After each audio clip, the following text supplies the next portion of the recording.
say thank you, Dr. Jefferson, Dr. Cooper, for this invitation to come today. I'm really excited. I'm humbled by the opportunity. My pastor away from home, Pastor Michael McDaniel, thank you so much for being here. My father, Dr. BerThaddaeus Sr., could not be here today. He sends his presence here today. My family is here. Bertram Bailey, Tabitha Bailey, Bartholomew Bailey. They're all here today.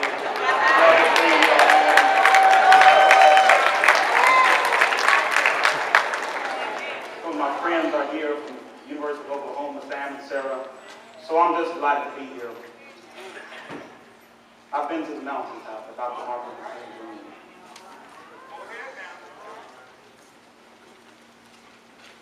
Jr. You know, several years ago, I was in New York City autographing the first book that I'd written. And while sitting there autographing books, a demented black woman came up. And the only question that I heard from her was, "Are you Martin Luther King?" I was looking down writing and I said, "Yes." And the next minute I felt something beating on my chest. For I knew that I had been stabbed by this demented woman. I was rushed to Harlem Hospital. It was a dark afternoon, and that blade had gone through. The x-rays revealed the tip of the blade was on the edge of my aorta, the main artery. And once that's punctured, you're drowned in your own blood. That's the end of you. Came out in the New York Times the next morning that if I had merely sneezed, that I would have died. Well, about 4 days later, they allowed me, after the operation, after my chest had been opened and the blade had been taken out, to move around in the wheelchair in the hospital. They allowed me to read some of the mail that came in, and from all over the states and the world, kind letters came in. I read a few, but one of them I'll never forget. Received one from the president and the vice president, but I've forgotten what those telegrams said. Received a visit and a letter from the governor of New York, but I've forgotten what that letter said. Oh, but that was another letter. It came from a little girl. A young girl who was a student at the White Plains High School. I tell you, I looked at that letter, and I'll never forget. It said simply, "Dear Dr. King, I am a 9th grade student at the White Plains High School." She said, "While it should not matter, I would like to mention that I'm a white girl. I read in the paper of your misfortune and of your suffering, and I read that if you had sneezed, that you would have died." So she said, "And so I'm simply writing you to say that I'm just so happy you didn't sneeze." Oh, and I want to say tonight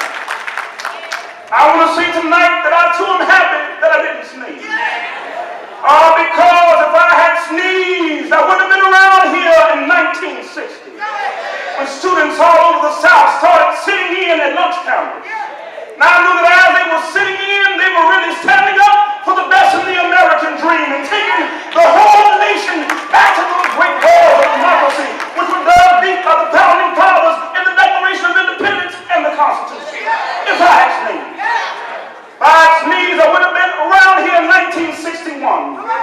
We decided to take a ride for freedom and ended segregation in interstate travel. If I had sneezed. If I had sneezed, I would have been around here in 1962.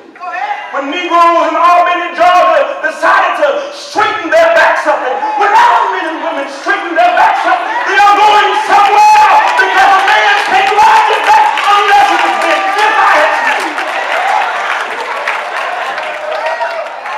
If I had sneezed, wouldn't have been around here in 1963. The black people of Birmingham, Alabama aroused the conscience of this nation and brought into being the Civil Rights Bill. If I had sneezed. If I had sneezed, I wouldn't have had a chance later that year in August to try to tell America about a dream that I had had. If I had sneezed. If I had sneezed, I would have been down in South Alabama to see the great movement there.